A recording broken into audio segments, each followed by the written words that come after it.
Hello and welcome to Kawaii-kow 2012, hosted by Klingon Sumi. Where's the Kawaii-kow, you might ask? Well, it's next to the lovely banks of the Kawaii in the Hawaiian Convention Center.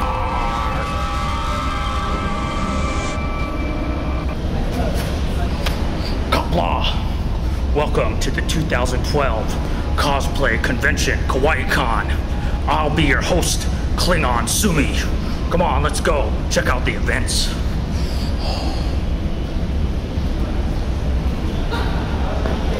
This is the second largest drum that I've saw all day.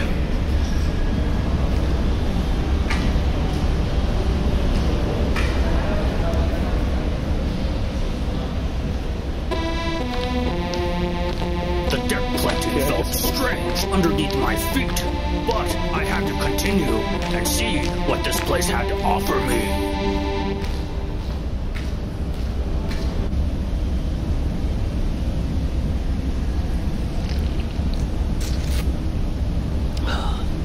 That's a good Rakachino.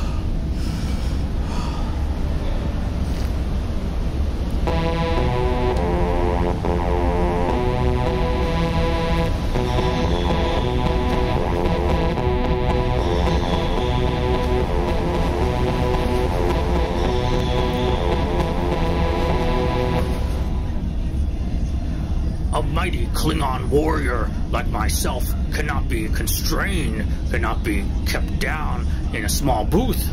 We must go out and explore and see what this place had to offer. I looked around and there were many strange people, such as this person with a wolf, I believe, for a cap. So I decided that I'd head out and see what else this convention center had to offer me. I took the Klingon cam and I looked at the people. I believe that I saw some photographers. Here was a person. There were some more people. And yet another group of people talking to themselves, talking amongst themselves. And I came upon a huge Mickey Mouse looking thing with a rifle. And a scientist talking to him and handing him a weaponry and saying, "This is how you chamber around. Now put it to your eye and see if there's a bullet in there." I looked around some more and I saw people making their way up the escalator. None of them were taking the steps, which I agreed with because walking is so overrated. Then I came upon something that I've never seen before. You might say, oh, a female? No, it was a weapons check. Mighty Klingon warriors never checked their weaponry. Supposedly, a small tab of plastic was supposed to hold back a mighty warrior's weapon with a razor-sharp edge. Passing by more interesting-looking people, I came upon a stall that was selling buttons. I suppose that you could get any button that you wanted, buttoned up.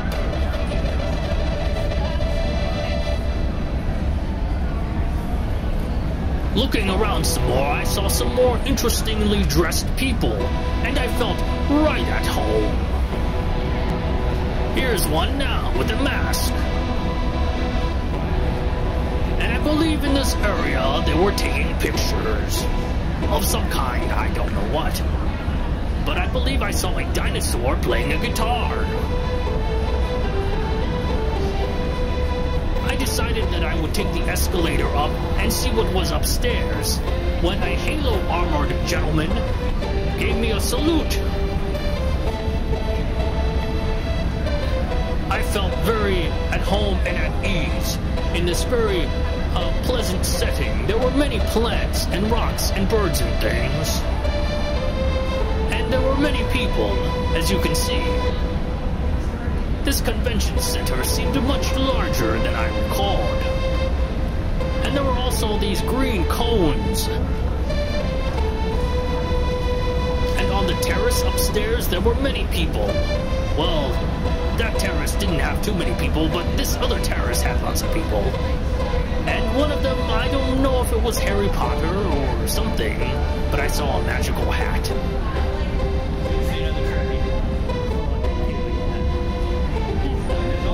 Umbrella Corporation, perhaps. A man in a gas mask.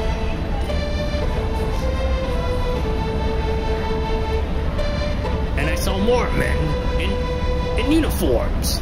And I thought that I might say hello. Of course, later on I did do an interview with these people, but I did something called double pumping the camera.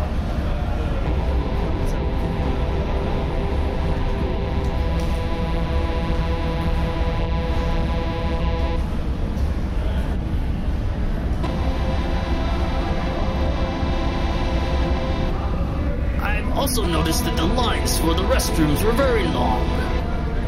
And mostly people just hung out around there. Other people had conversations, and yet still other people were very friendly and said hello to complete strangers.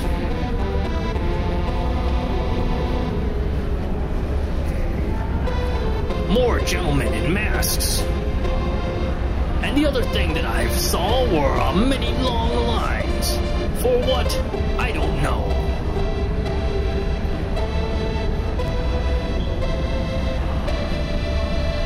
And many people gathered together.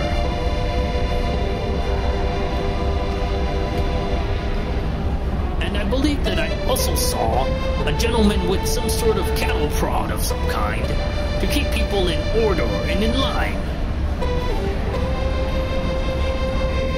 And more guys in some sort of body armor with fully loaded 12-gauge shotguns, ready to just blast anyone in our way.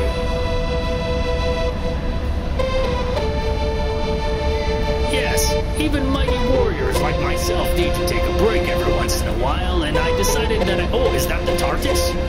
I decided to make my way back to the booth and have a good sit down. So stay tuned for part 2, where I'm going to do more interviews with people.